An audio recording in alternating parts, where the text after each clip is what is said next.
നമസ്കാരം, അംബിക ജ്യോതിഷത്തിലേക്ക് സ്വാഗതം. ഞാൻ ലാലിമായ.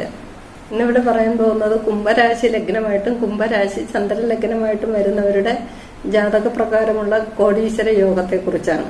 കോടീശ്വര യോഗം അല്ലെങ്കിൽ ധനയോഗം ചിന്തിക്കുമ്പോൾ ഓരോ ഗ്രഹങ്ങൾക്ക് ഓരോ സംഖ്യാക്രമങ്ങളും ഉണ്ട്. സൂര്യന് 30, ചന്ദ്രന് 16, ചൊവ്വയ്ക്ക് 6, ബുധന് 8, വ്യാഴത്തിന് 10, ശുക്രന് 12, ശനിക്ക് 1 എന്ന സംഖ്യാക്രമം. ഇവിടെ ലഗ്നാലും ചന്ദ്രാലും 9ാം ഭാവത്തിനെ അടിസ്ഥാനപ്പെടുത്തിയാണ് ഈ പറയുന്ന വിഷയത്തെ കണക്കാക്കേണ്ടത്. അങ്ങനെ വരുമ്പോൾ കുംഭൻ രാശിയുടെ 9ാം രാശി എന്ന് പറയുന്നത് തുലാൻ രാശിയാണ്. തുലാൻ രാശിയുടെ അധിപൻ എന്ന് പറയുന്നത് ശുക്രനാണ്. ചന്ദ്രാലും ചിന്തിക്കുമ്പോൾ 9ാം ഭാവത്തിനെ ചിന്തിക്കണമെന്ന് പറയും. ഇവിടെ 9ാം ഭാവം എന്ന് പറയുന്നത് തുലാൻ രാശിയാണ്. തുലാൻ രാശിയുടെ അധിപൻ എന്ന് പറയുന്നത് ശുക്രനാണ്. ഇവിടെ എങ്ങനെയാണ് കോടീശ്വര യോഗത്തെ വിലയിരുത്തുന്നതെന്ന് നോക്കാം. ശുക്രന്റെ സംഖ്യ എന്ന് പറയുന്നത് 12 ആണ്. അതിന് ഈ പറയുന്ന കാര്യങ്ങളും കൂടെ മനസ്സിലാക്കി എടുക്കാവുന്നതേ ഉള്ളൂ.